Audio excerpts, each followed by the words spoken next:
Raphael? Why does that name sound oddly familiar? A light frown wrinkled Leah's forehead. She was sure she had heard someone call that name today, but she couldn't quite put her finger on where she had heard it. A lot had happened today. Just as she was about to go through today's event in her head, her mom appeared beside the strange guest and exclaimed happily, "I see you have met Raphael, Asher's half-brother." Bang! She stiffened as an explosion went off in her head. Leah looked up and saw the faint sly smirk on Raphael's face, and she knew at once, he knows she has figured him out. She tried to withdraw her hands, but he tugged on it and instead placed a kiss that sent goosebumps down her spine on the top of her palm, saying, "Nice to make your acquaintance, Leah. I hope we turn out to be very good friends in the future, and nice to meet you too, Raphael." Leah choked a reply and managed to force a fake yet stiff smile on her face. She couldn't afford to make her family suspicious of anything until she figures out what Raphael has in mind by coming here. "I'm Trevor," her brother said, and Raphael had no choice than to let go of her hand and accept Trevor's, and God knows how relieved she was. "Come on in, kids." Her mom welcomed them as Raphael shifted to the side but let his hand brush across Leah's arm, intentionally making her aware of him. Though she was nervous, but Leah kept a straight face and pretended nothing happened. Her family's life was at stake here. If what Dan said was true, then Raphael was a madman who would go to any length to achieve what he wants. "Mom, how did you two get to know each other? 'Cause I don't know you as someone who would intentionally let a stranger into the house." Leah asked curiously, but was tactically implying Raphael was not welcomed and how careless how mom was in accepting him. Leah couldn't tell if her mom read between the lines, or was pretending she didn't, 'cause she said to Raphael humorously, "My daughter has a good sense of humor, doesn't she?" "Yes, she has." Raphael smiled back with two prominent dimples appearing on his cheeks, but his eyes was focused on Leah in such a way that a predator would stare at its prey, and she didn't like it one bit.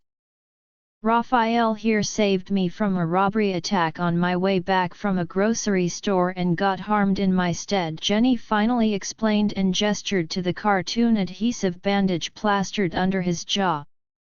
Leah rolled her eyes. She bet the wound must have healed eons ago. After all, it was just a cut. But what surprised her the most was how much he was able to hold back the wound from healing. That cartoon sticking plaster was the same as the one in their first aid kit, which meant her mom must have taken him home and dressed the wound.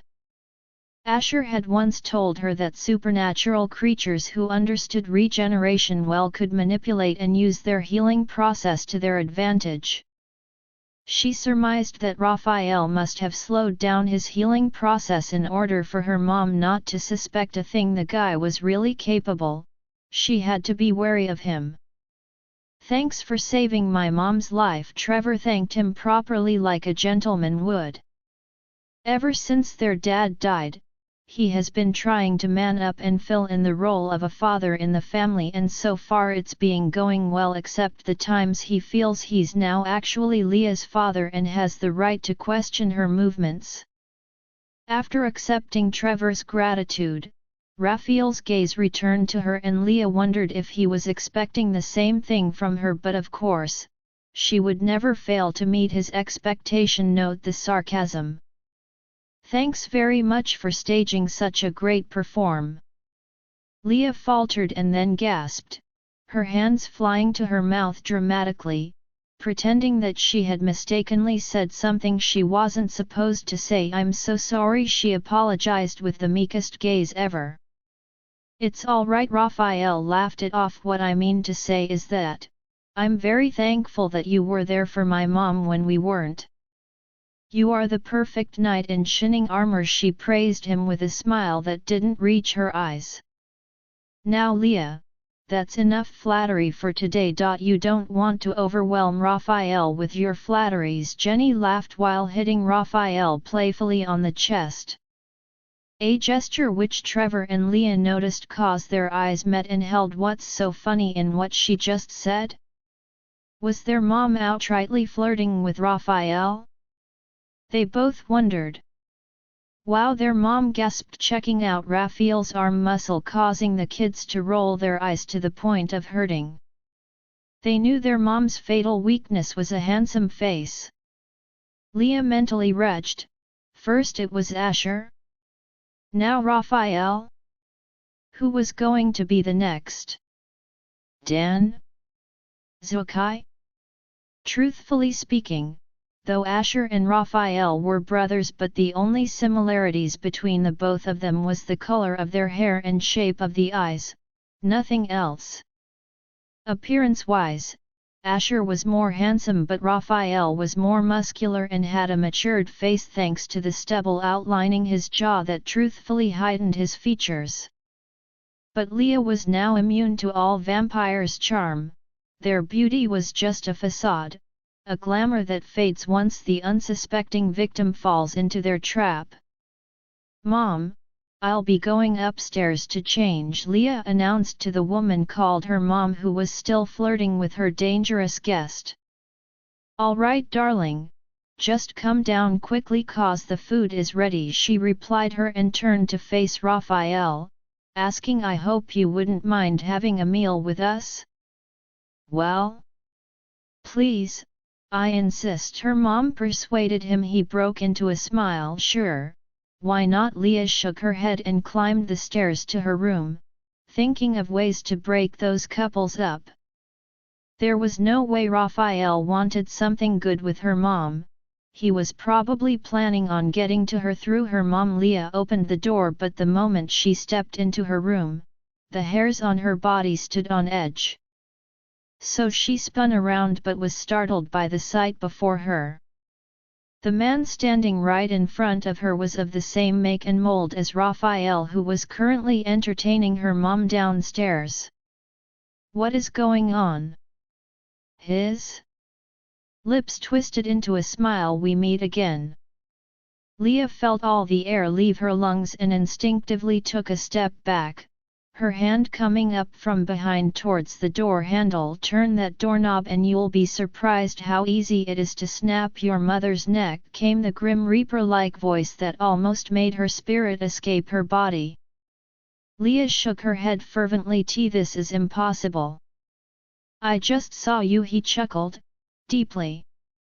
"Anything is possible, Lamia Beletsa, if you truly believe," and began to approach her.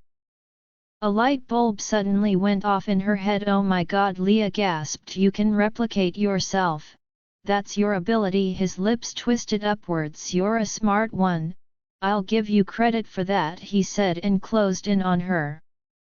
Her back was firmly pressed against the door with no source of escape, but Leah was not worried about herself. If push comes to shove, she could hold her own in a fight, but she was more worried about her family. Sure, Trevor was a guy and could throw 1 or 2 punches, but against a vampire with more experience and a fearsome ability, what could he do? Her mom would probably wield a flying pan, but what damage can such a metal do to a vampire with an unimaginable regenerative ability? Talk of Rex, he could pull off 1 or 2 of his combat pranks, but he was just a kid who would be tossed to the side and stomped with just a feat. In one word, her family is finished. "And do you know the amazing fact about my ability?" he asked, his blood-red eyes staring straight into hers. He must have been wearing contacts earlier, since his clone self had brown eyes, which means he must have taken off his own contact lens before she arrived. Vampires who feed on human blood have the signatory red eyes and would only return to their natural color once the human blood in their system is exhausted or switch diet that is feeding on animal blood. But to avoid questioning looks from the public or the council's suspicion, they usually don contacts. "Do you know, though my clones are under my control, but they would develop minds and personalities of their own if they don't recombine with me or stay away from me for quite a long time," he whispered into her ears while she gulped nervously. "So imagine if I kept a piece of me around your mom, who looks quite smitten with me by the way, for a very very long time. What do you think would happen? It might even end up becoming your stepfather." Leah roared and raised her hand to hit him, but he caught her hand in the air, and though she struggled with him, he was a lot stronger and brought her hand down effortlessly. She might be a hybrid, but this guy here has been a vampire for years, not to talk of his accumulated experiences. Moreover, how could she not understand what he's trying to say? She has no clue why he approached her, but if his replicate goes cross-purpose to his intentions, who knows what would happen? It might even become dangerous than him. "What do you want from me?" Leah finally gathered the courage to ask. If Raphael wanted to end her family, he would have started with her mother and killed her long before she and her brother returned from school. But since he hasn't done that and was clearly standing in front of her, it meant he needed something from her. "That's the problem, La Mia Bellezza," he muttered into her hair, rifling it with his mouth and making Leah super uncomfortable. He lifted her chin forcefully when he sensed her resistance and said to her, "I need a lot from you, but first, let's have a seat." Leah didn't know what to feel anymore. The only thing she knew was that this guy must be crazy. "Are you coming, or should I make you?" came his calm yet threatening voice as he patted a side of the bed for her to sit on. Sending him a look that could vaporize anyone on spot, she strode towards the bed and sat opposite from him. "Good girl," he smiled and climbed further into the bed until their arms were touching. "What do you want from me?" Leah repeated her question again. She was seriously tired of his shenanigans. "Have you heard about stealing a mate?" he asked suddenly, stunning Leah, who unconsciously shifted away from him, but Raphael's arm wrapped around her waist and brought her back to her previous position. "Chill, it's not yet time to steal you away from Asher," he said, and released his grip on her waist. Leah became wide-eyed with shock. What was going on? Stealing mate? Whose mate was he stealing? Asher's? Wait a minute, that means her. At first, I was insanely curious when I discovered Asher got a human mate, he began to confess, and Leah calmed down a bit. At least he thinks she's a human, which gives her an upper hand in this situation. It was no secret that most vampires detest humans, thinking of them as nothing but weak, fragile, and their source of nutrition, so he wouldn't dare to think that she could do much bodily harm to him. But it was not time to act yet, so she continued to listen to his gibberish, and then I became delirious with revenge. But now.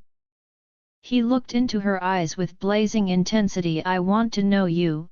Unravel you layers by layers, cause there's something off about you." Leah's breath hitched and her hands instinctively reached for her necklace tucked inside her shirt, wondering if the charm was still active, cause Raphael's comment were beginning to strike uncomfortably close to home. But unknown to her, Raphael's gaze followed every of her movement and his eyes twinkled as if he has stumbled upon a pile of gold. "What do you mean there's something off about me?" Leah asked curiously yet cautiously. "Your eyes," he said, causing her to blink. "I'm an adept user of contact lenses and so can tell when one's using it or not, but you." He hesitated and leaned towards her. "No supernatural creature has your eye color. Talk more a human. What are you?" "Trust me, you're not the first person to ask that, so get in line," she replied him, and without warning, flicked out her talons intending to slash his throat, if not rip out his heart with it. But it seems Raphael himself has been anticipating this move, cause the moment her hand came dangerously close to his chest, he gripped her hand in a tight hold. Asher wasn't wrong about him, Leah realized, albeit too late. It had been a trick from the very beginning. Raphael must have had an inkling she wasn't a human and finally tricked her into exposing herself. But now, she was going to give him as much trouble as he gave her. At least a little werewolf venom should do the trick, but it was easier said than done. It was evident from her flushed face and heavy breath that she was fighting an intense battle. Just meters away from meeting his chest, as if premeditated, Raphael had grabbed her hand midway and intercepted her attack, making sure to beware of her talons. No matter how much strength she put in or struggled, she couldn't dislodge the vampire that had a smug smile on his face that did nothing but exasperate her further. Raphael shook his head. You might be strong, but you're just a baby cub with no skills and battle experience. Tisk tisk, what a pity.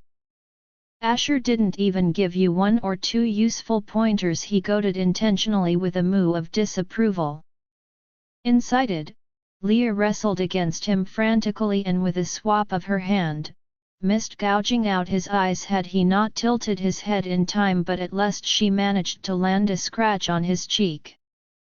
With a hand holding her down, Raphael raised the other hand and touched his cheeks. There was 3 long claw marks and he realized the girl had got down to business. Though she had succeeded in harming him, but Leah knew she had just gotten a rise out of him, so she tried to take advantage of this distraction and gain the upper hand. Raphael guessed what she would do next, so the moment she tried to sit up, he pushed her down and pinned her to the bed, straddling her in such a hold she couldn't easily break while steering clear of that talons. He had a feeling things weren't as simple as he thought. I'm guessing you're not a vampire, he asked while holding her down. Why don't you release me and we can find out joyfully, she sneered. Raphael chuckled. He was liking this girl more and more. It seems he has to adjust his plan. He leaned towards her and asked, aren't you curious how I found out you were strange? Leah glared at him. Why don't we grab a seat and talk over it like responsible adults? She suggested, but Raphael wasn't one to be fooled easily. And I'm guessing that's a yes, Raphael answered for her. I'll tell you then, he said and adjusted his position. He inclined his head towards her hair and took a quick whiff before whispering into her ears, do you know every human have a natural bodily scent? He said, looking into her eyes. But you? You don't. It's as if you're hiding it or something, cause no matter how hard I try to catch a sniff, but all I could get from you was the scent of your hair shampoo, which smells good by the way. Leah's eyes widened in apparent shock. Was that why he was playing with her hair earlier? She just thought he had a thing for her hair or something. He went on, so I thought, maybe Asher stumbled upon gold this time, and so I set a trap and you fell right into it while I get to see this amazing discovery. Raphael told her and began to stroke her talons, but was careful enough not to cut himself with it. His gaze shifted back to her face, which leaves me with one question, what are you? And don't tell me you're a vampire, cause they don't have magenta eyes and ink black talons. Perhaps it'll sound a bit convincing if you're a werewolf, but then you're right, Leah interjected. Hey? I'm a werewolf. Actually, part werewolf, and the venom should have started its reaction by now. She flashed him a wicked smile. This had been her plan along. Leah knew he knows she wasn't an ordinary creature, but couldn't exactly tell which, so she continued to lead him on, buying enough time for the werewolf venom to settle in his system. Raphael's smile remained stuck on his face as she briefed him. You of all people should know the effect of werewolf venom on vampires, right? Why, you? Raphael choked, disbelief written boldly across his face. Leah moved a brow in a devilish smirk. What?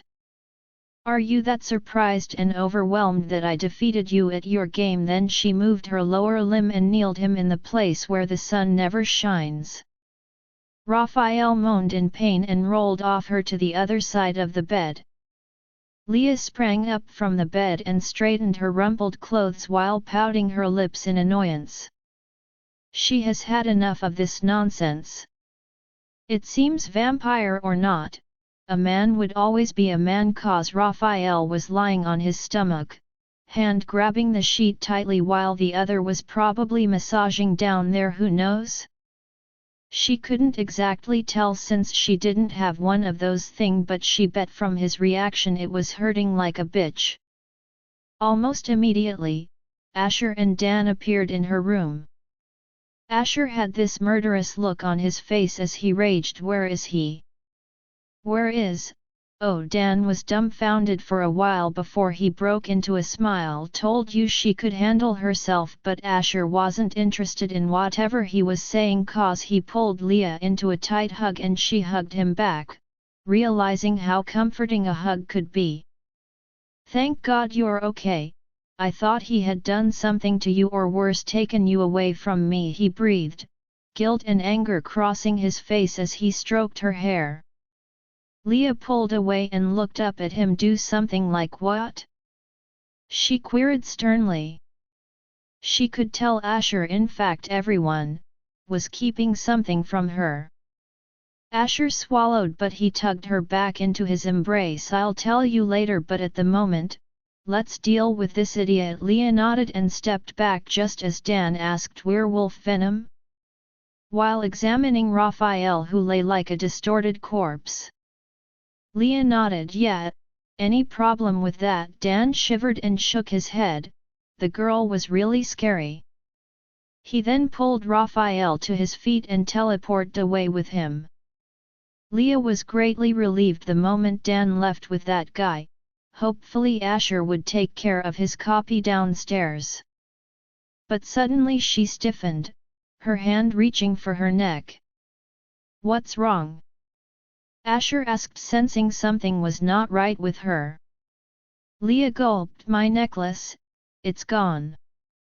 And that's the last of it, Amala said to Daniel, who watched as she injected a substance into the intravenous drip hanging on a stand beside a patient's bed. Daniel sighed in relief while running his hands through his hair. He had just returned from the secret meeting with Asher only to be told of a notably improvement with the patients after the antidote was administered directly into their bloodstream. Does that mean this hellish ordeal is over? He asked, his eyes roaming over the patients on the hospital beds, who now had a healthy glow on their skin.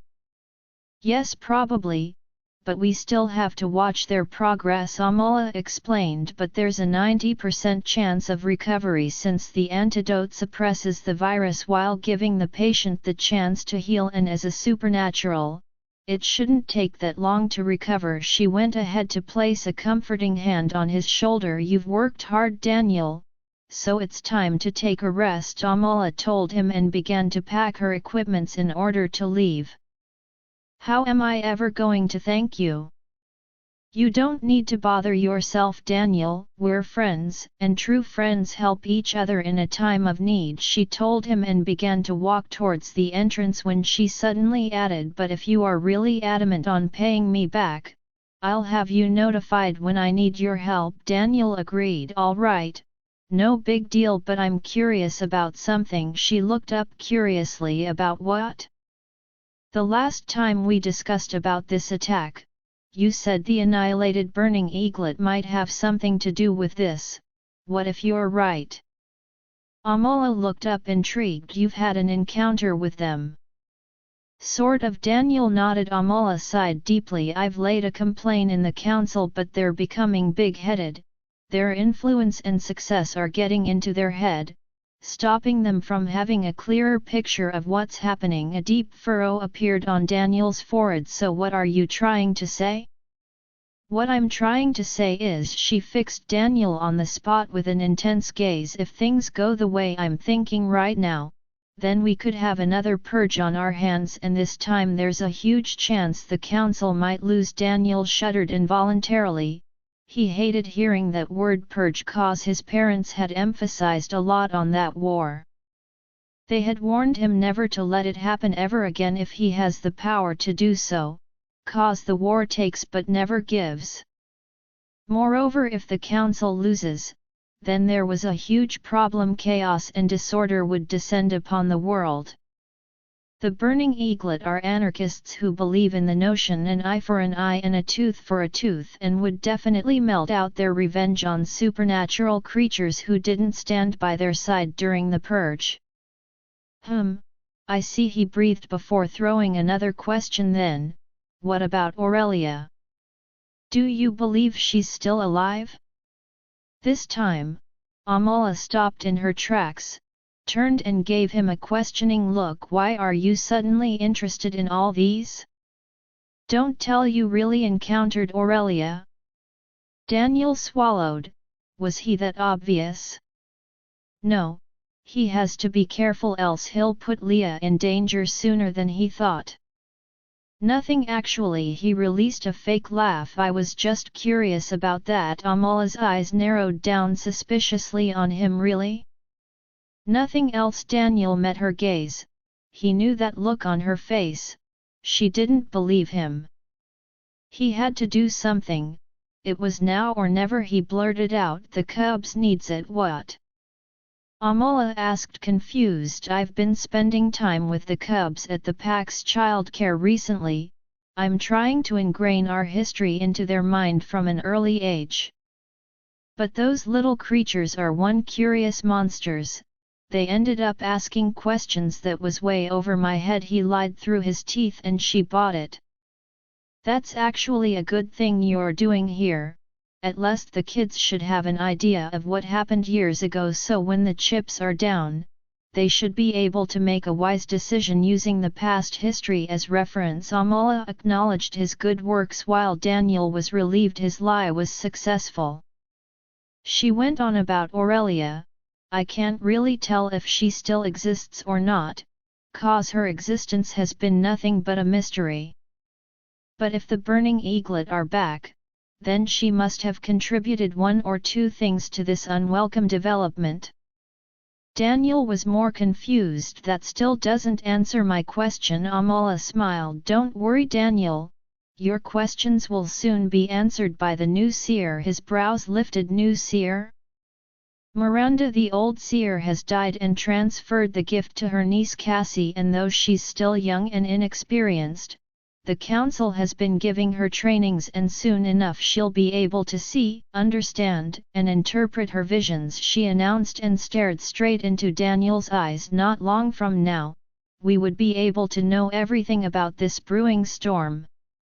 So what do you do for a living? Jenny asked Raphael, who seemed to be a bit distracted cause she didn't get any reply. Raphael? Sorry.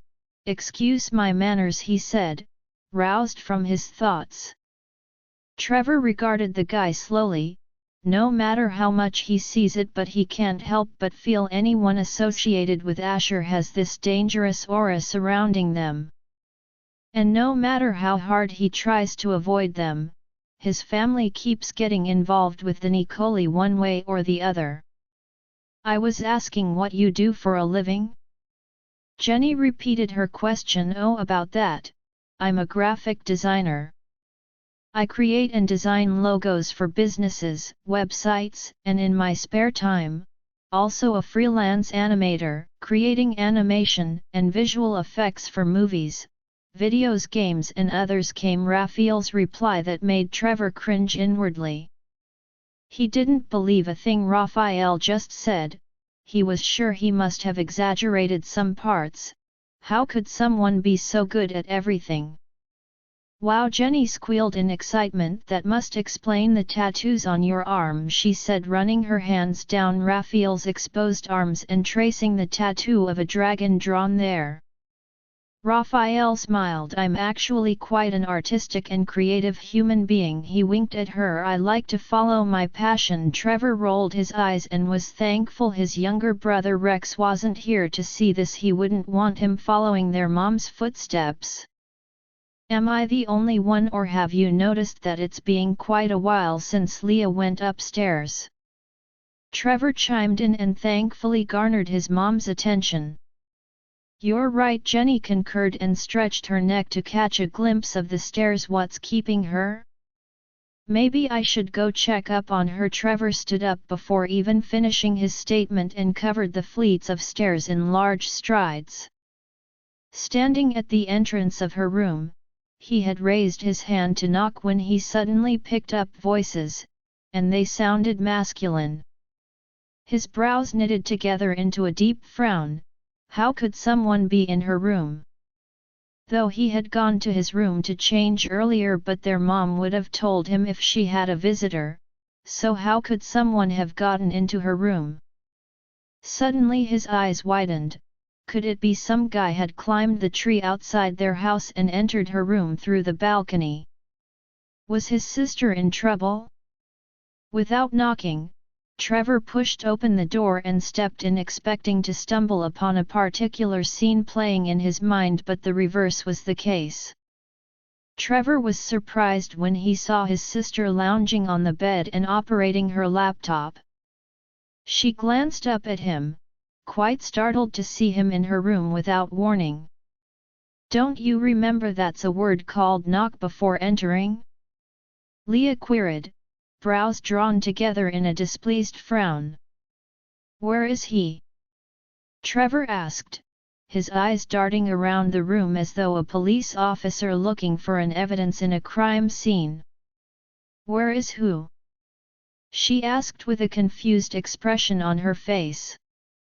I heard voices, male voices, Trevor said, emphasizing on the male. I don't know what you're talking about, Trevor, but Trevor was adamant on his claims. I'm sure of it.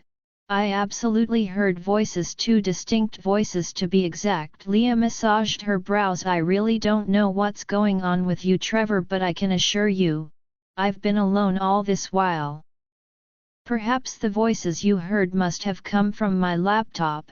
I'm currently watching a movie, she said, gesturing to her device on the bed that was currently playing a movie as she claims. Trevor wanted to say something but decided against it. Perhaps she was right, he must have been imagining things. But why was she upstairs when they have a guest downstairs? Why are you not down? Trevor decided to ask.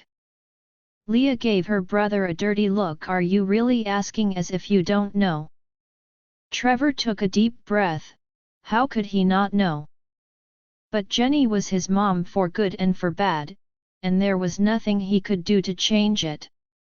Even if you don't like it, he's still mom's guest. So show a little respect and come downstairs, Trevor commanded, and turned to leave when he suddenly stopped and said to her sternly, always remember to keep your balcony doors locked, you don't know who might sneak it. Then he left. As soon as he left, Leah released a breath. She didn't realize she was holding that was so close. They were so engrossed in their discussion that they didn't realize Trevor was outside the door, but thanks to a vampire's incredible speed it saved the day. Without hesitation, Leah decided to find her way downstairs before her dear brother bangs in again as if he owns the place. Cloned Raphael felt like something wasn't right. Its connection with its master was suddenly disconnected, and his suspicion was further confirmed when he saw the girl climb down the stairs with a smug smile on her face. The plan has failed. I think it's high time I left already, he said, and stood up from his chair, earning a surprised expression from Jenny. Why do you want to leave suddenly? She asked, pouting her lips. I just remembered I have something very important to settle at home, he lied, wishing nothing but to be here at the moment. If their creator have been caught, then he was surely Asher's next target. But I'll see you later, Jenny, he interjected, bent and placed a peck on her cheeks before sending the kids a hurried goodbye. Thankfully none of them assumed the role of an escort, making it extremely easy for him to escape.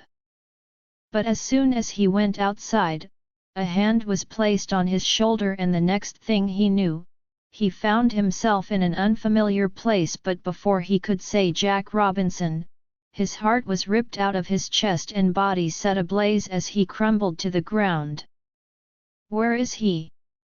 Asher roared, approaching Dan, who simply directed him towards the torture room that had no torture equipments whatsoever, just a bed and a dressing table. This secret prison cells were hidden underground, and a stranger finding it would be like looking for a needle in a haystack. Asher specifically designed it that way. Earlier, he had been so distracted with all this crazy events that he almost got caught by Trevor, but thankfully, he had put his agility and reflexes into good use. Asher knew if his heart was still beating, he would have suffered a heart attack the moment he saw Raphael in his mate's room. He thought Raphael had relived history by doing to Leah the same thing his own father Antonio had done to Raphael's mother, which has been haunting him for ages now. Thanks to that incident, Asher had never experienced a mother's love, a punishment for what his father had done. Aside from pictures and oral descriptions, he had never seen his mother, not even from afar. He was banned from doing so. Asher knew his father had gotten off easily for such a capital offense, huge thanks to his influence and reputation, which was why no matter how much he loathed Raphael, he still couldn't do anything to him. After all, his father Antonio had been the cause of all this. So he had given Raphael the benefit of the doubt, hoping he didn't have same agenda in mind by approaching him, even though his instincts told him not to trust him. And yes, he was proven wrong once again. Raphael hated him to the bones and would do everything just to hurt him the same way Antonio had hurt them. But his blood boiled when he saw that particular scene, if that was possible considering he's an undead creature, but he definitely saw red. The only thought in his mind was destroying Raphael if he had tried anything stupid, but surprisingly, his mate was full of surprises. She had perfectly handled herself without his help. Asher never thought that one day he would be so grateful his mate was different from the others. He bet Raphael must have had no idea that she was half werewolf and half vampire, else he would have been a lot more careful with her. Moreover, what hybrid has magenta eyes and talons? Only her. He was totally deceived. Asher walked into the room and saw Raphael sitting on the floor with his back against the wall, and his expression didn't look too good. He had black veins all over his body, a pale lips with a sickly complexion. The venom was doing a number on him. Raphael glanced up at him and asked, "Is that you, or am I hallucinating again?" "Since you're considering me a hallucination, then the venom is doing a good job." He gibed and slid both hands into his pockets, standing in front of him. I'm not hallucinating." Raphael realized. "Your sharp tongue is indeed a good wake-up call. I don't have time for your games, Raphael." "Hand the necklace over," Asher demanded, eliciting a deep laughter from Raphael.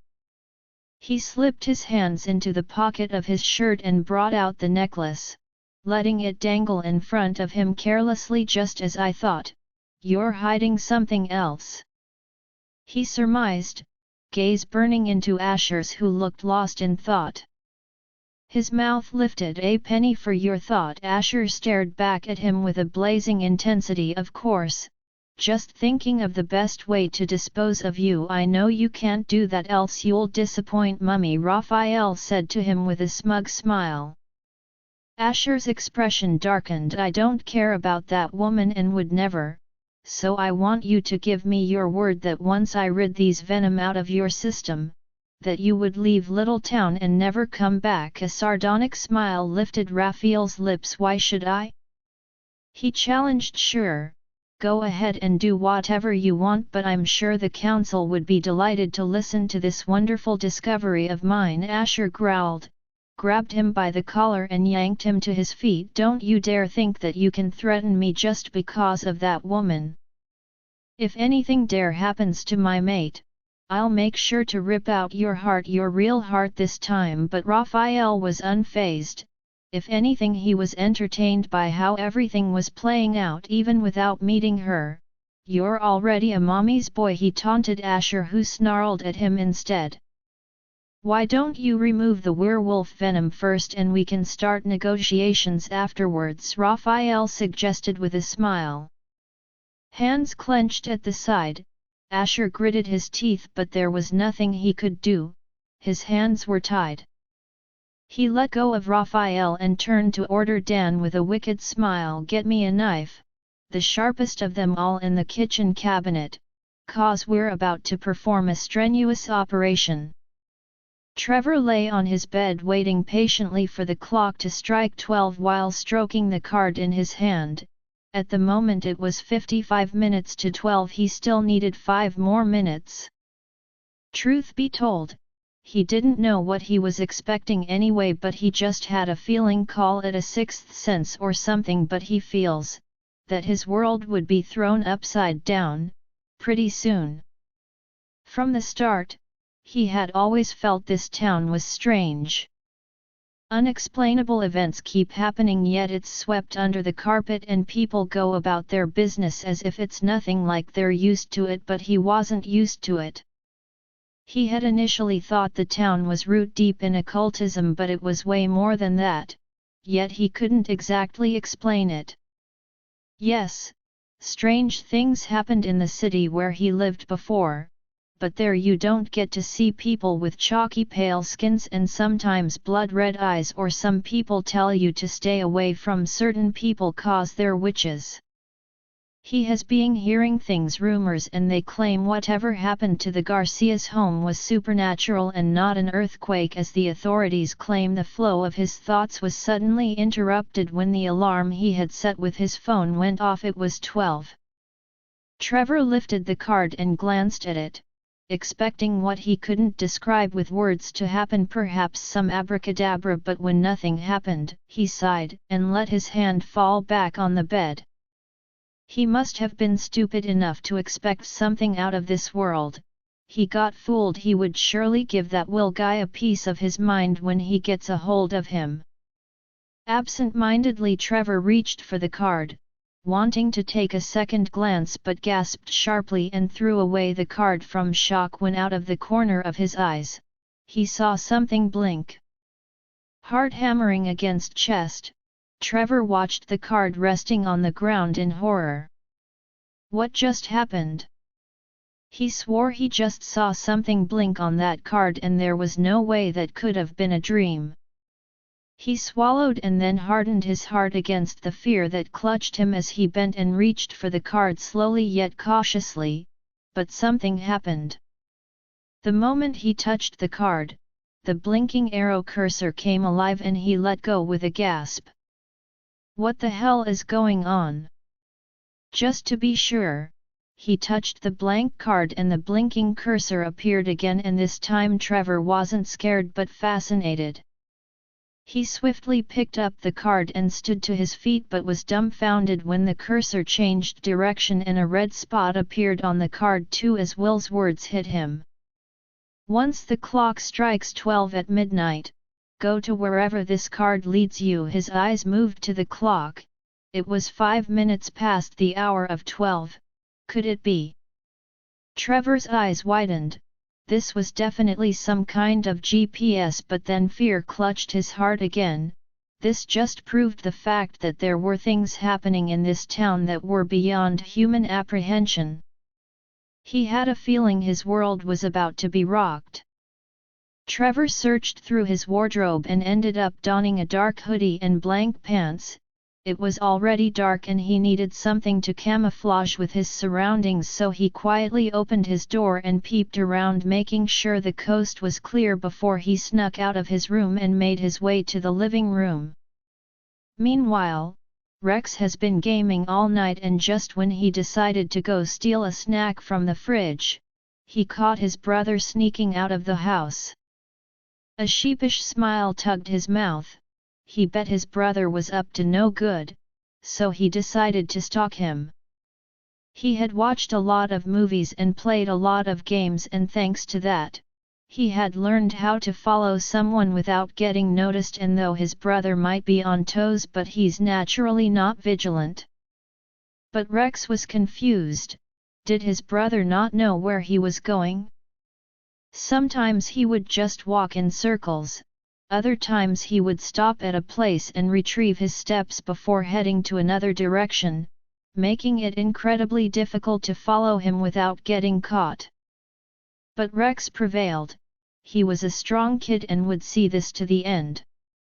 So from a good distance, he watched Trevor glance at something in his hand and then enter an unfamiliar building. Without warning, he followed too and sprint down a long hallway, but there was no sign of his brother. Where did he? Rex let out an oof sound when he was forcefully pushed to the wall. Why are you following? Rex? Trevor pulled down his hood and stared at his brother wide-eyed with confusion and then shock. Hi! Rex waved and flashed him a sheepish smile. What are you doing here? Trevor asked, surprised. What do you think? I was following you, Rex said to his brother derisively. Trevor massaged his brow. You need to go back home, he ordered. Rex objected. Of course not. How can a little kid like me walk such a kilometer back home by this time of the night? Trevor raised a brow. You should have thought of that before stalking me. A mischievous smile appeared on Rex's face. Fine then, I'll go home all by myself, and perhaps Mom might be interested in hearing you wouldn't dare. Trevor interjected. Oh, you know I would. And what's this you're holding? He said, and before Trevor could react, he had took the card from his grasp. Hey you, give it back. Trevor ordered, but Rex gave a deaf ear to him and was instead fascinated with the way the card lit up upon touch. My oh my, this is awesome! What is this? Where did you get? Rex ducked to the side just as Trevor tried to reach for him. Nana boo, stick your head in, you can't catch me. Rex said and then blows raspberries at Trevor. Infuriated, Trevor tried to grasp onto him determinedly, but in the process of dodging him Rex lost a footing and fell. But instead of banging his head hard on the impregnable wall, Rex moved through the concrete wall, the way a knife would slice through a jelly, as if there had been no wall at all to start with. What the hell? What just happened? Trevor was flabbergasted. One moment he was trying to catch his imp of a brother, the next moment his brother moved through a wall, a solid wall. Rex's tiny legs were outside the wall while his upper limbs were on the other side, which was currently awaiting his entrance too. Rex! He called just to be sure some hidden trap that might have been stationed there to ward off enemies has not cut off his brother's head. Trevor! Came Rex's excited scream. You've got to see this!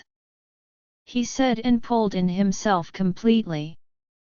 Tempted yet guarded, Trevor put his hand into the wall and was surprised to discover the wall rippled upon contact, and other than a cool air, nothing else had bitten or swallowed his hand. Taking a deep breath, he stretched forth his leg and walked through the wall, and next he found himself in a frozen forest. Hey! Someone called him, and he turned around only for a snowball to hit him square on the face. What the hell was going on? Rex laughed and picked up a handful of snow, molding it in his palm while a naughty smile played across his features, making it incredibly hard for Trevor to concentrate on his thoughts. This was totally unbelievable. He just walked through a wall leading to a frozen thick forest in the middle of nowhere. If this was an illusion, then it was definitely a high-class one. He could hear the howling of winds and creaking of trees frozen solid, even the cold air bit his skin and made him shiver. That's enough! Trevor yelled when two of Rex's snowballs kissed him right in the face again. Brushing off the snow, Trevor looked around and discovered there was nothing but tall trees and land filled with ankle-deep snow that stretched as far as the eyes could see. Rex, he called and gestured him to come to his side, and thankfully Rex obeyed without complaint. "Where are we?" Rex asked, blowing warm air into his frozen palms. He was regretting playing snowball. At this rate, he would suffer a frostbite. "I have no clue," Trevor replied, his breath forming a mist in the air. He took Rex's hands in his and drew him towards his body for warmth, sharing body heat. Suddenly, the trees rustled behind them and Trevor turned at once. "Did you hear that?" Rex asked, gripping his hand tightly, the reality of the situation finally dawning on him. "Definitely did," Trevor confirmed, his eyes darting over the place the noise had come from but still couldn't find anything. Suddenly, from quite a distance, someone appeared out of the trees, if that thing could be referred to as someone. It had blazing red eyes, long black hair smeared with blood and sticking in all direction, sunken cheeks with purple bags under eyes. Its clothes were torn and exposed rotten flesh while its teeth were razor sharp. Its left leg was bent at a weird angle while its neck was crooked, as if it had actually been snapped in two, but that didn't slow his speed down. He was approaching them the way a cat would chase after a rat. Trevor gulped and instinctively took a step back, prompting his brother to do the same. He felt his heart jump into his throat and tightened his brother's grasp. With excruciating slowness, he tilted his head towards Rex, whispering at the count of 3, "Run as if you had the devil at your heels and don't look back. I repeat, don't look back." "What about you?" Rex asked, and for the first time since they arrived, showed some concern for his brother. "I'll be right behind you," Trevor assured him with a smile while stroking his hair. His features then hardened as he said it's time. He looked towards the eerie figure approaching them at a mad speed and started 1, 2, 3 now. Without being told, Rex broke into a sprint as Trevor did the same. The both ran as if the devil were after them. They didn't know what that thing was, but it definitely did not look friendly. In fact, it looked like something taken out of a zombie apocalypse. But no matter how hard they ran, the zombie kept gaining on them. But what surprised the duo the most was that they kept finding themselves at their starting point as if they've been running in circles. "Wait a minute," Trevor said, and stopped in his tracks, halting his brother as well. He immediately went into thinking and came up with one answer: this was an illusion. The illusion had started the moment they stepped into that building, and though he was still finding this whole thing hard to believe, but since he had heard of witches existing in Little Town, then this was probably their doing. "Rex, stay still, don't move a muscle." "What?" Rex gave him a crazy look. "Trust me, all right, just this once," he pleaded with his brother. All Rex wanted to do at the moment was to bolt out of that place, but since his brother was adamant on this crazy plan of his, he'll give him the benefit of the doubt.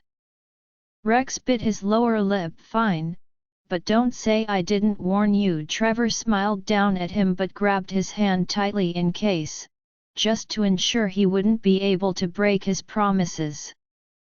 So they stood standing and watching as the zombie approached them with lightning speed. Sweat began to trickle down Trevor's forehead. What if he was wrong? Then he wouldn't only be endangering his life, but his brother's as well. He clenched his fist determinedly. If push comes to shove, he would buy time enough for his brother to escape and find an exit if there was one. The zombie charged at them, and just when it tried to reach for them, the environment changed and they were surprised to find themselves in a hall with actual people, many actual people. "This is my first time seeing someone break the illusion this quickly," someone said from behind, and they whirled around to the direction of the sound. To their surprise, a woman thrust her hand and said, "Welcome to the Hunters League Level 1 agents. I met Sean today and we seem to have a lot to discuss. There has been much influx of vampires into Little Town lately, unlike werewolves who like to remain in their pack. Though they haven't committed any crimes yet, but I simply don't like them, disgusting blood-sucking creatures. Unfortunately, Sean is persuading me to stay back in Little Town and went to the extent of purchasing a house for me. But I don't want to. I didn't like being tied down. Moreover, there were lots of supernatural presence in Little Town than other towns and wouldn't be suitable for the safety of my family. I don't ever want my family here. Thankfully, Sean doesn't know I have a family yet, else he would have tried to involve and perhaps used that opportunity to get them down here as well. I don't want this kind of life for my kids, and yes, I'm a thrill seeker, but my life's constantly on the line here and I can't predict the outcome whenever I go on these missions, which is why I'm going to keep them far away from this place. They must never know what I do for a living." Thankfully, Sean had a one-track mind, so he was easily distracted when I brought up another topic. Since I was back for a short while, I had to join them in the mission tonight, and we had already received a tip-off that some dark witches were having a gathering tonight. We didn't need to guess their venue, it was probably the haunted house of Little Town. Though onlookers and locals might see the place as just some eerie ground, but we knew otherwise.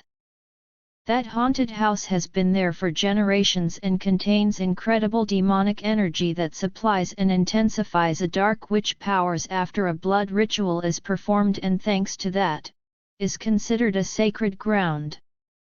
After the purge, all dark witches have gone into hiding, cause we hunted them like animals and swore to exterminate till the very last of them. All forbidden spells were confiscated and destroyed. Leah's head jerked to the side while she closed the diary just as a soft breeze wheezed by. Someone had come into her room without her permission as usual. "If you keep sneaking in like this, I'll really think you're a pervert," Leah said to Asher, who was standing in the middle of her room. "It's not like I can stand on the front porch and await your welcome at this time of the night," he joked, lifted the duvet and climbed into the bed with her. Leah scooted a bit to the middle of the bed in order to create space for him, her senses reeling with the awareness of his body pressed beside hers. "Why aren't you asleep yet? I was hoping to slip in unnoticed so you can leave unnoticed too," she interjected with an accusing gaze. Asher gave her a questioning look. "Leave unnoticed too?" Leah bit the inside of her mouth. "Daniel too?" She faltered on purpose. It was obvious he had understood what she was trying to say. Asher said under his breath, "It seems we might have missed a rule." She looked up at him confused. "Hey?" "Nothing," he murmured and gathered her warm body into his arms, and Leah had to admit, his cool skin felt ridiculously right against hers. She suddenly wondered if he has ever realized his skin was a straight giveaway to people who would want to prove he's a vampire. But she was jerked out of her thought when Asher dropped a lingering kiss on her neck, saying, "You're distracted." She sighed. "Yeah, I have a lot of thoughts running through my head right now, and the worst part is that I can't seem to focus on one." Asher glanced up at her. "What's troubling you, Leah?" "I'm scared." He was taken aback by her sudden confession. His mate was one of the strongest person he has ever seen, someone able to take on Raphael. Definitely one of a kind. "Why are you scared, my love?" he asked and smoothed away the curls that clung to her face in a careful manner, as if a careless swipe his finger would hurt her. Leah breathed. I'm scared that suddenly, she felt a shift in Asher's countenance. He wasn't giving her his attention and was about to speak up when he asked, "Why is your brother sneaking out of the house?" Leah was dumbfounded, then she closed her eyes and focused and finally picked up a sound. Someone was sneaking out of the house. What the heck? She turned to face Asher wide-eyed. How did you know it's my brother Trevor? Asher was amused and his lips easily curled into a smile. Easy as pie, he said and went on. His footsteps are nimble, light, and guarded. He's making sure not to get noticed, and unlike your mother who wouldn't be as agile as you guys. Cause of there's a second one, Leah put in, drawing an impressed smile from Asher's mouth. Her brows furrowed together as she gave all her attention to the information her sharp ears were feeding her. The second footstep is more lighter, though experienced but alert, and I'm guessing that belongs to my brother Rex. He must have caught Trevor escaping and decided to follow after him. Where do you think they're going to? He asked, and then Vamp sped to her balcony before she could blink her eyes. Impressed, she copied his action too and found herself standing beside him and staring out from her veranda. There they are, he pointed towards their direction and her eyes followed his gesture. Leah scrunched up her nose. I wonder what they both are up to? She wondered, watching her brother turn his head left and right cautiously before going to God knows where while the little one was busy tailing him. She looked up and caught a glint in Asher's eyes as he offered, we could stalk them, you know. What do you say? The offer was tempting, but Leah knew vampires were predatory creatures who loved the cat and mouse game because of the thrill of the hunt. She would rather spend time with him than chase down some dumb kids because of the adrenaline boost.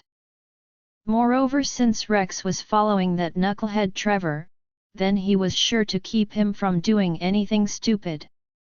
I don't think so, and you know quite well. You and I have a lot to talk about, she told him, and then saw him swallow just for a brief moment. Why was he nervous? Without warning, Asher firmly pulled her body against his and bowed his head, his cold breath sending shiver down her spine as his lips kissed his way down her neck in a caress.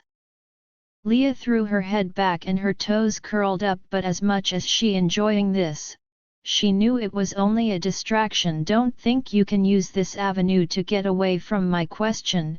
It's not working, she told him straightforwardly, albeit her heartbeat was a musical mess. He stopped and stared into her eyes, surprised yet intrigued. Really?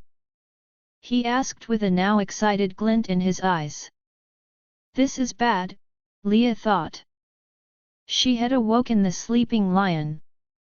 Leah let out a gasp when she was pushed and pressed against the balcony railing, and he crushed his lips to hers, kissing her senselessly while he ran his hand down the side of her face and slowly moved to caress the curve of her throat. She shivered and hardly stifled a moan when she felt her environment swirl, and next she found herself on her bed. Her heart stopped dead and her face flushed when she saw him hovering over her, his dark gaze searching her face questioningly. What's wrong? She wondered, but he didn't give her time to think, cause he captured her lips once more and kissed her passionately.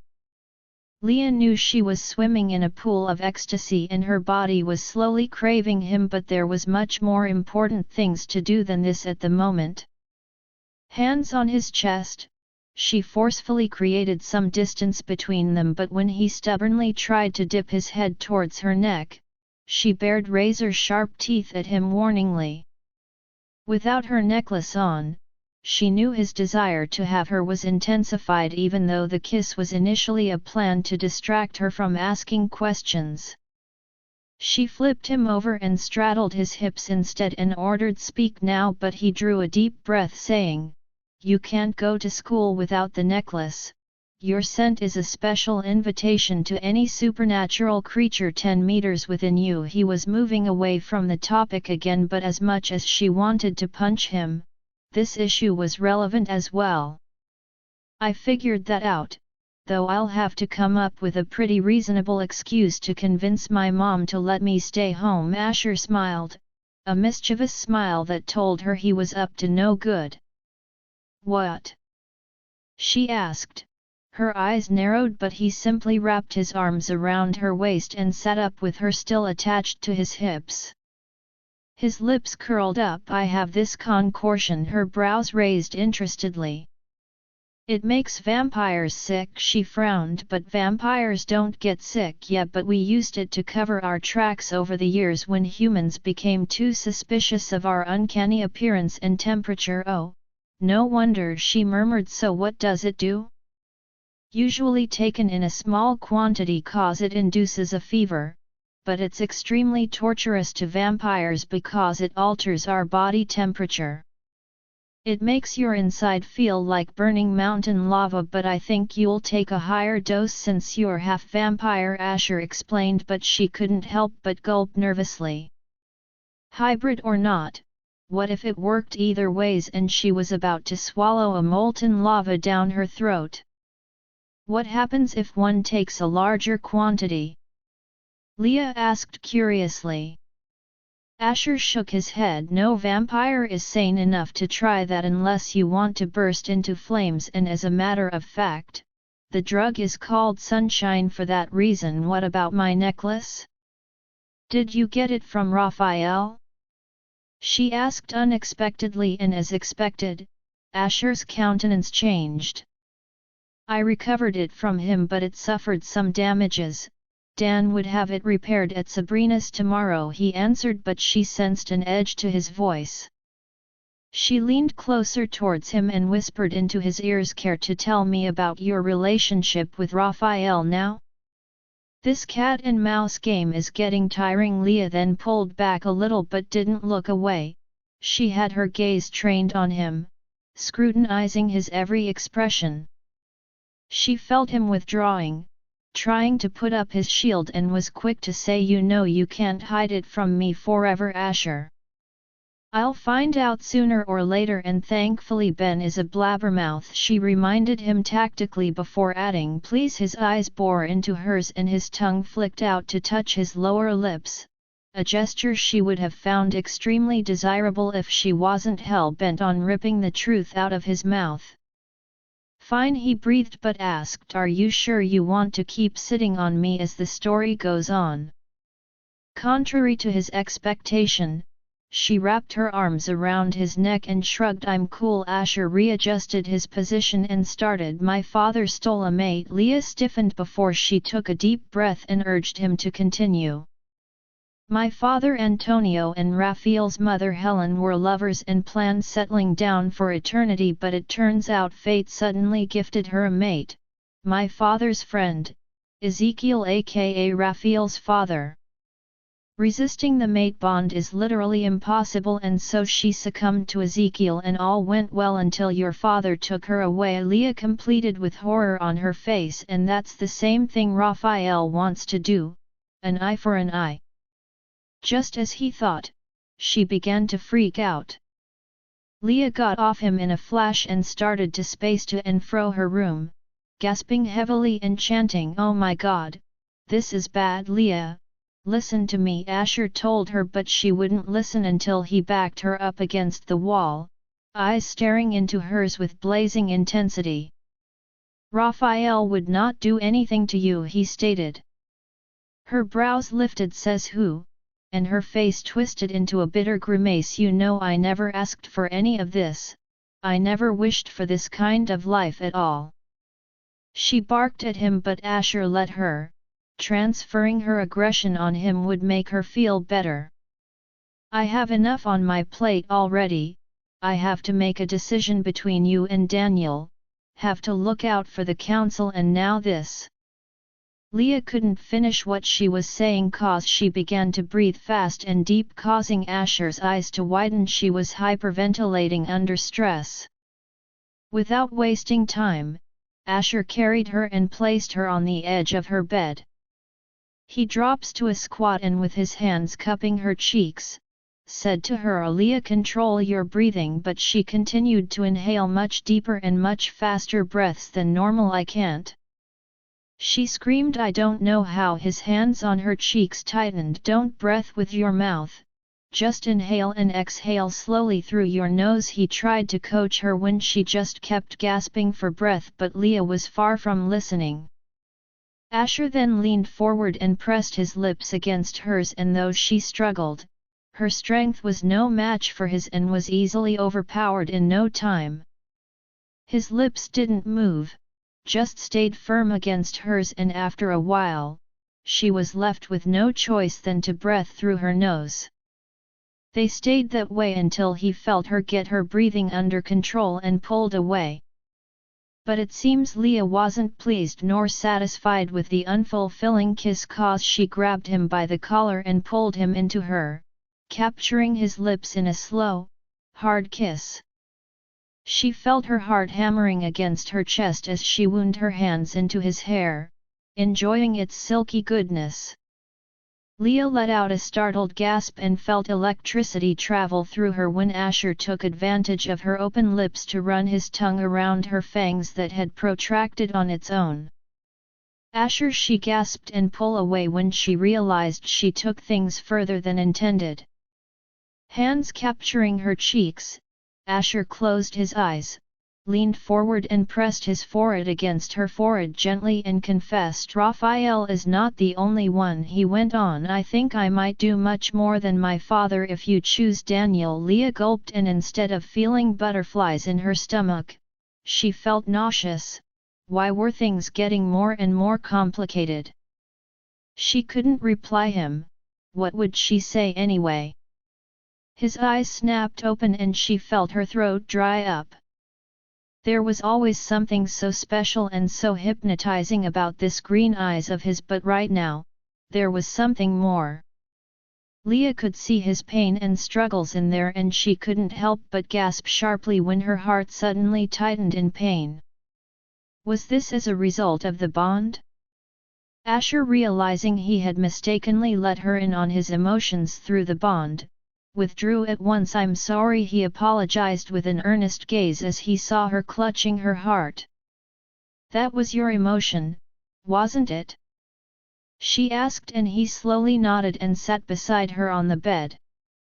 "I'm sorry," she said after a short awkward silence, taking him by surprise.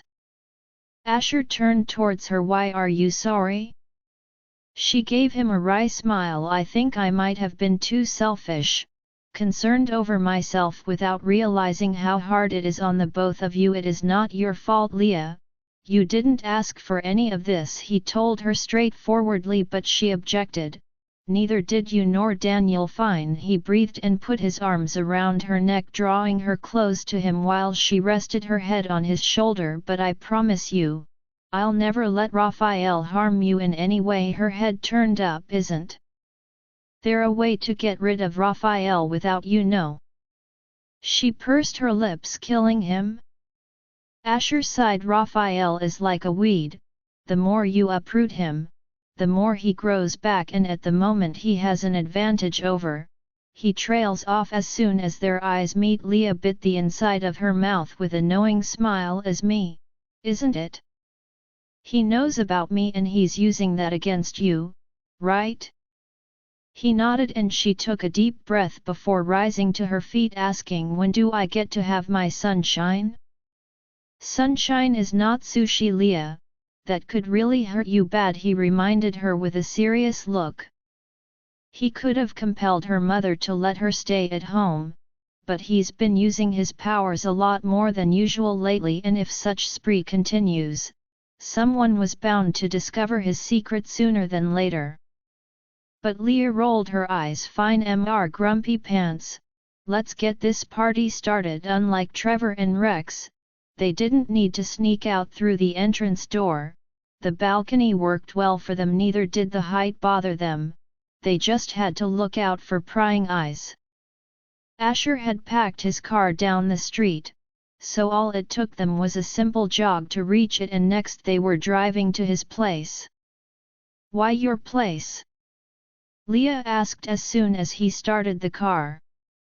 "It's the most quiet, safest, and secured place to carry out such a deed," he explained, eyes fixed on the road.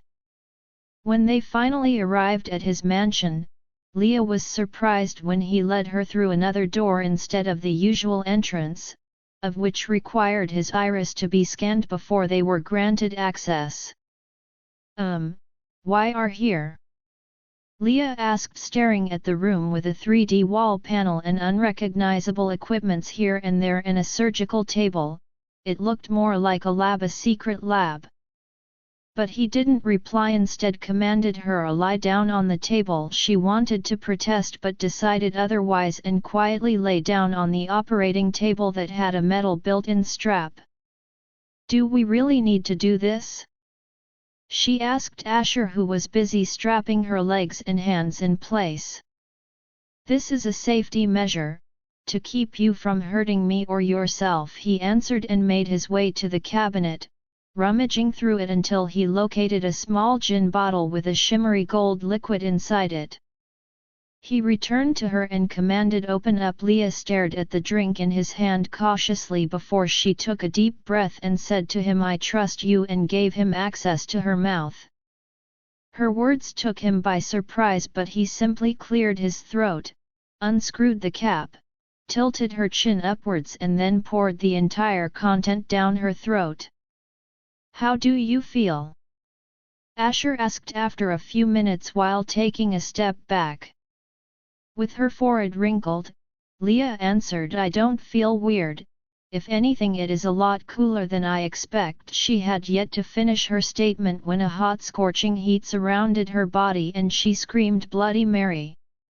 Trevor winced and immediately brought the back of his hand to shield his face when his angry mom snapped the curtains open, giving the morning sun the permission to hit him square in the face.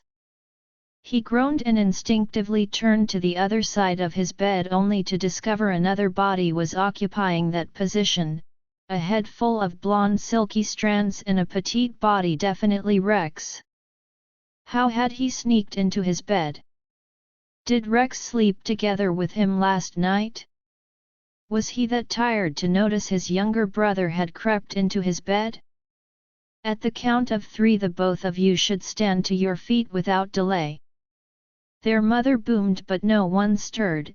It was as if none of them heard her command at all. 1. 1.5. 2. 2.5. At the mention of a 2.5, Trevor groaned and rose to his feet while bringing Rex, who was staggering on his feet alongside him. Though their mom doesn't punish them always, but whenever she does, it's quite unpredictable and harsh. If not for the fact that he found Rex on his bed, Trevor would have thought everything that happened yesterday was a dream. It was hard to believe that supernatural creatures do exist.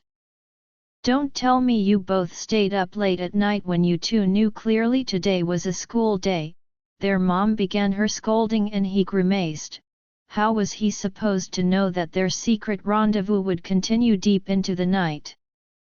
"You know what? Brush up, wash up and meet me downstairs for breakfast, and then you can tell me what the hell you both did last night. You have just 30 minutes. Jenny ordered and left them to attend to her duties. Rex was one agile and alert kid, but whenever his eyelids dare shut, he could even sleep through an earthquake. No amount of vigorous shaking nor dragging woke Rex, and Trevor ended up brushing and washing him while asleep. He dumped Rex on the dining chair and went ahead to stretch his aching body before taking a seat amidst his mom's scorching glare. As if he predicted what would happen, Trevor shifted Rex's food to the side just as his head came down hard on the table, and barely missed squashing his face into his meal. The drama caused his mom to lift a questioning brow. "So tell me, what happened last night?" Trevor swallowed, One wrong move and he's toasted. We had a brotherly bond last night. Jenny's eyes narrowed down on him suspiciously. I care for the details, she emphasized. We played video games late into the night. Trevor came up with what he thought would convince her without exposing any loopholes. Rex was a gaming addict, so that part of his lie didn't need an investigation. And? She still prodded. I gave him some brotherly advice and? We talked about girls' figures was all his mom said, and thankfully, did not press further on the issue. What a relief!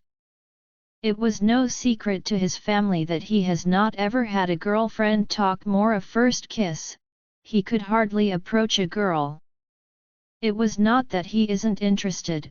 Moreover, he could chat and have a good time with the opposite ex online, but when it comes to a face-to-face encounter, he just stutters, panic and make a fool of himself.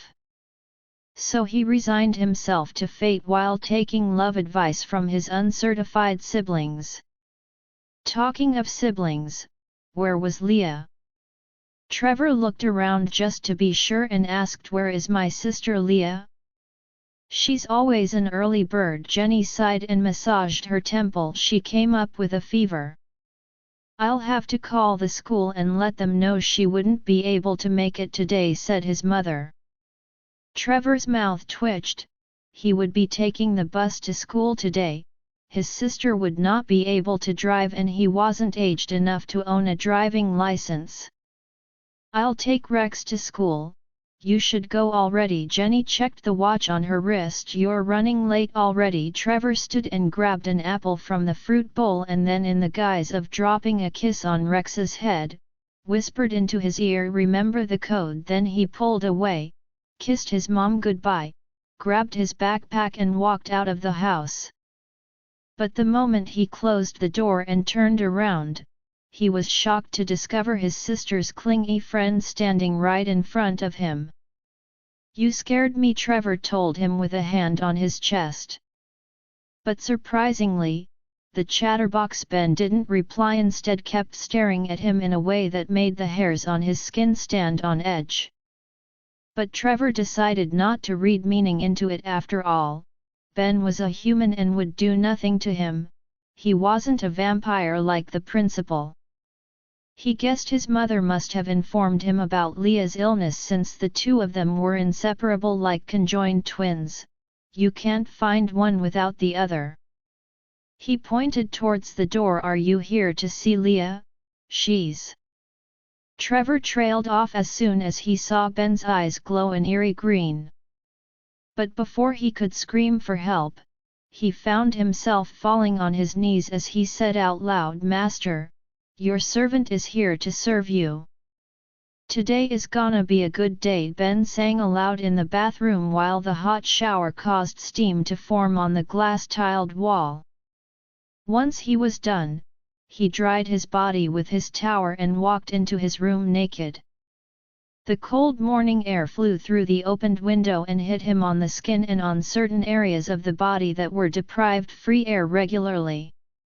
Fresh air, how refreshing! Ben moaned and closed his eyes, savoring the feeling. It was not every day he gets the chance to observe this rite of airing his membrum virile, so he had to take advantage of this moment. Suddenly, he heard a soft thud and felt a sudden wind as something dropped into his room. No scratch, that not something but someone. "Ah!" Ben screamed as soon as he opened his eyes and saw Dan standing right in front of him. His hands immediately flew downwards and covered his below while screaming his lungs out. Dan gazed at him wide-eyed. The reality of the situation slowly dawning on him as he swallowed and turned around abruptly. "What the hell is wrong with you vampires? What do you think a door was designed for?" Ben screamed after wrapping a towel around his waist to hide his immodesty. "I'm sorry for barging in unannounced and for any other distress I must have caused you." Dan, the ever-righteous vampire, apologized with his back still turned to Ben. Ben laughed, mirthlessly. "Of course, distress, psychological distress. I'll forever remember this. Dan, having sensed he must covered his indecency, turned around to face him. Why would you remember it forever? You're just a human who would die in a few years to come. Ben made a face at him. Why, are you showing off that you would live forever? If you're that jealous, you're free to become one of us, Dan replied him straightforwardly. Suddenly, Ben's eyes lit up like Christmas and he rushed Dan, almost hugging him in the process. Wait, are you offering to turn me into one of you? He asked with a trace of excitement. Oh, go ahead, take me, take my blood, do whatever you guys do so that I can become immortal, have unimaginable powers, be a badass and... He gasped dramatically. I can now perfectly protect my goddess Leah and have a spar with her if used. Ben and suddenly took Dan's hands while an aggrieved expression appeared on his face and he began, do you know how shameful it is for a guy to be defeated by a girl? I can't beat my goddess in anything, speed, strength, powers, you name it. But once you're done, I can now stand on equal footing with her. Dan raked a hand down his face and told him, can you please make yourself decent? I don't have the time to play with you. Ben glowered at him, realizing he was just fooled. He tore his gaze away just as Dan turned around again to give him some privacy. You can look now, I'm decent, he informed Dan the moment he was fully dressed. Dan turned around with a straight face and said right away, I need your help. Ben's mouth quirked. The almighty Dan needed his help? What a huge turn of event.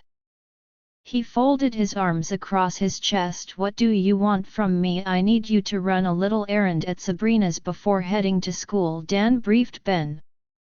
He then slipped his hand into his pocket and took out something and threw it at Ben, who caught it with fluid motion. His eyes widened. Isn't this my goddess necklace? Asked Ben, who was examining the necklace that was currently disfigured with great care. Ben looked up, care and concern written all over his face. What happened? Why do you have this and why is it in this state? Raphael happened. Ben gasped. What about Leah? Is fine, we got to her in time, but the same can't be said for the necklace and she can't leave the house without it. Asher wants it repaired at Sabrina's, but he's wondering if it can be given another outlook, wielded into something that can't be easily slipped without notice. Ben pursed his lips. Perhaps a earring? He suggested. Yeah, a earring should do the magic. It's easy to wear about and can't be removed like the necklace without notice. He concurred with Ben's idea. Fine then, Ben agreed, but asked, why can't you do it?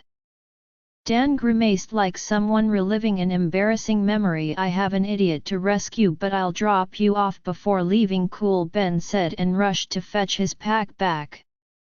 His parents weren't around anyway, so no one would notice he didn't leave through the entrance save the housekeepers, but who cares? It's not the first time. They would probably think he snuck out to God knows where as usual. Though he has experienced it multiple times, but it still awes him whenever Dan uses his ability. Close your eyes, you're here, open your eyes, you're there. How amazing!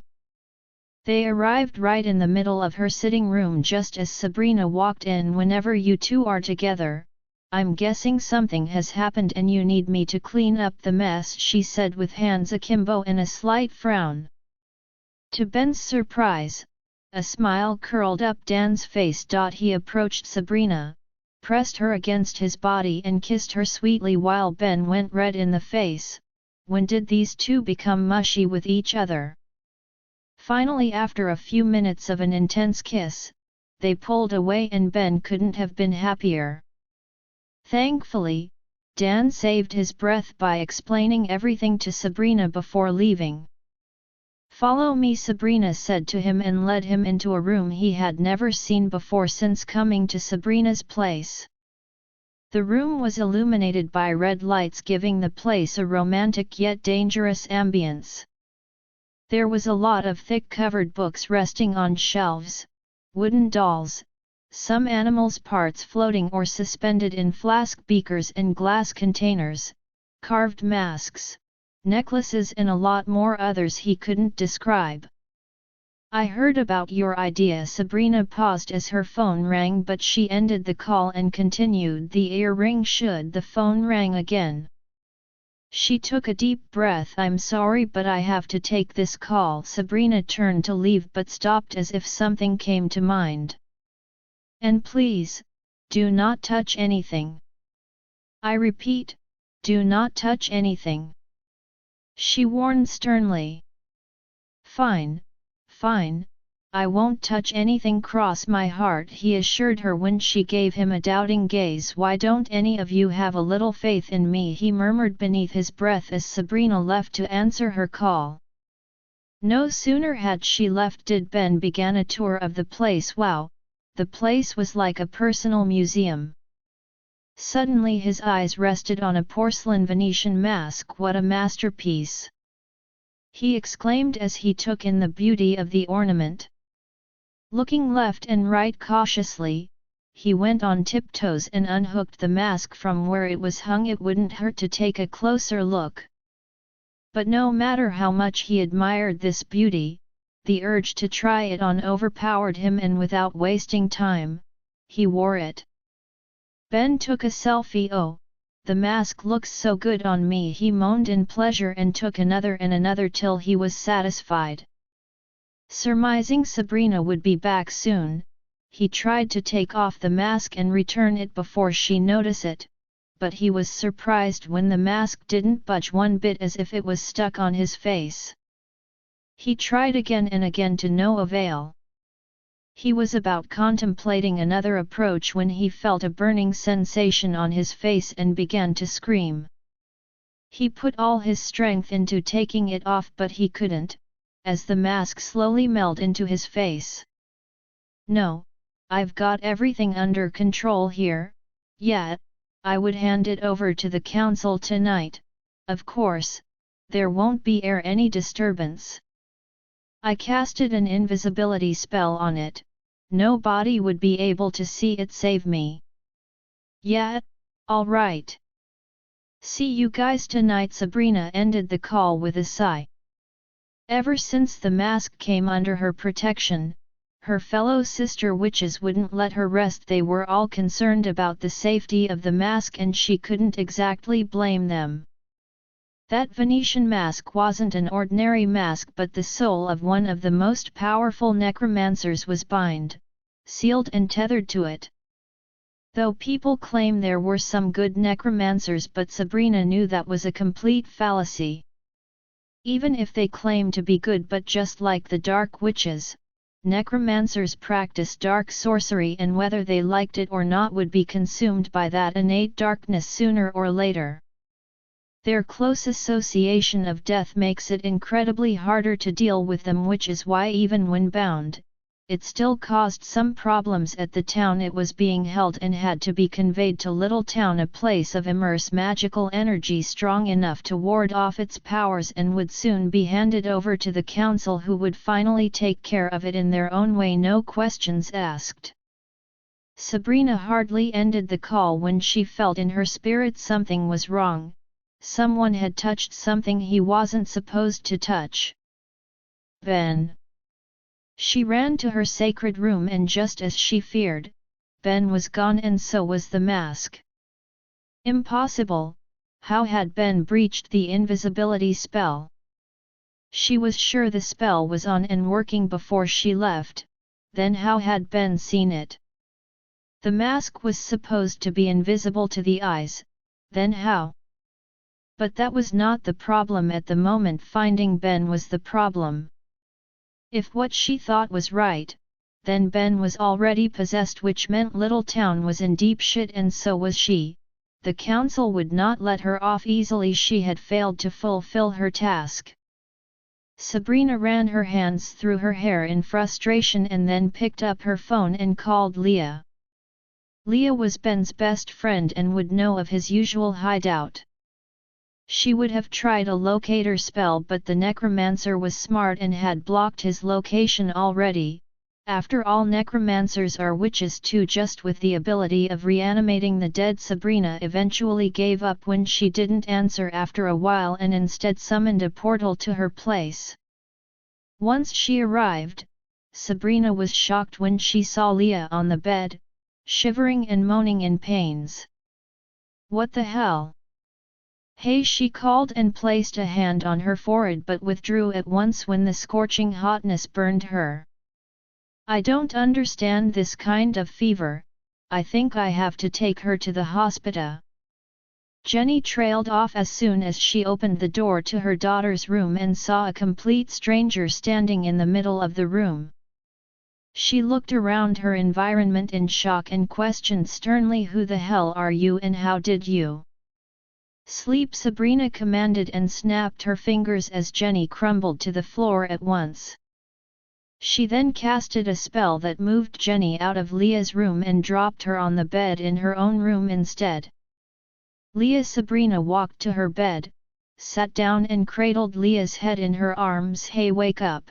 I need your help right now." She slapped her on the cheek, but Leah kept slipping in and out of consciousness. "Seriously, you can't do this to me now. I need your goddamn help." Her slaps gained momentum when Leah would not snap out of her delirious fever. For Christ's sake, she was a supernatural, she wasn't supposed to be sick. Just as she raised her hand to hit her again, a cold voice resonated from behind, causing her head to whip around to him. "What do you think you're doing? Oh, thank God you're here." Sabrina breathed in relief and her hand fell down as soon as her sight fell on Asher, who had a grim look on his face. Asher rose a brow when he saw she was indeed relieved to see him after he just caught her hitting his mate. "What were you doing?" Asher monotoned with a cold glint in his eyes. That tone would have stopped Sabrina in her tracks on other days, but right now there was more important tasks at hand. "I need her on the move cause there's a fire on the mountain," Sabrina confessed, leaving Asher confused. Asher asked, "What are you talking about?" "That boy called Ben has done something that would have my head served on a golden platter." A frown wrinkled his forehead. "What has Ben done this time?" "I think he wore the mask and now he has been possessed by the necromancer who would use him to find his body, and once he does so, I'm doomed," she corrected. "We're doomed." Asher put up a hand. "Wait a minute, I don't understand a thing you just said. Here and foremost, I never sent Ben to your place," he clarified, then added, "The only person I sent to your place to get Leah's necklace restored is Dan." Suddenly his eyes slowly widened as he realized something and he massaged his brows, asking, "He sent Ben in his stead, didn't he?" Sabrina nodded. Asher threw his head back and began to laugh, a long, hard, joyless laughter that came to a sudden halt as he roared, "What idiot sends Ben on such an important task?" Fire on the mountain, expression, a West African, particularly Nigerian expression of surprise, usually from shock in a negative way or in response to someone exposing something scandalous. Sabrina narrated the whole event to Asher, and though he was furiously mad at Dan, he had no choice than to see things from his perspective. Raphael had not given them any peaceful days since his epic appearance, so it wasn't surprising Dan had opted to rescue Gideon and choose to send instead the over-enthusiastic Ben on the other task. The guy had a handful of things to do. Perhaps if Zukai was not out of town hunting down a rogue vampire, he would have been the one to attend to that assignment and the end result would have been a pleasant one. "But what were you thinking keeping something so dangerous within reaching distance? You practically caused this incident," Asher scolded her sternly, a furious expression on his face.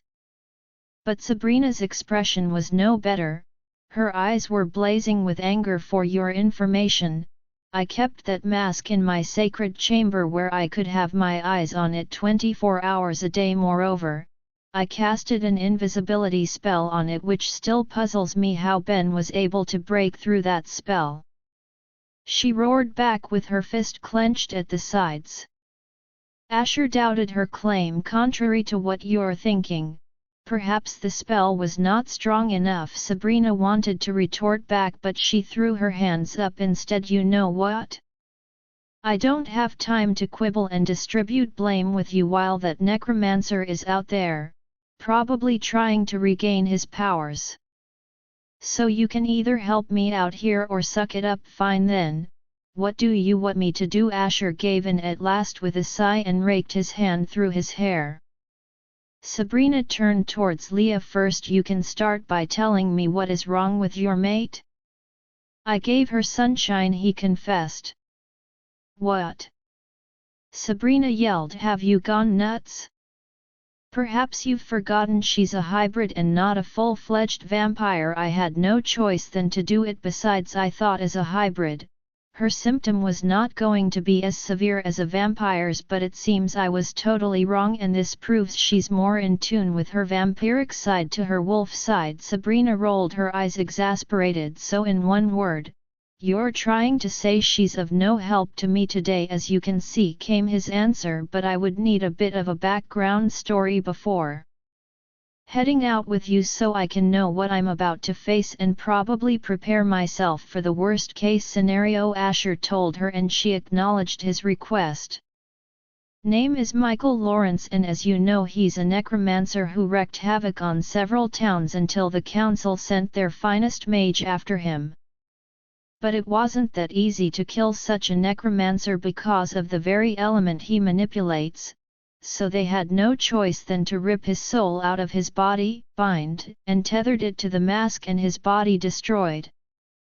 Thankfully, at the moment he's weakened and would try his best to recuperate in Ben's body before going to find his body," Asher interjected.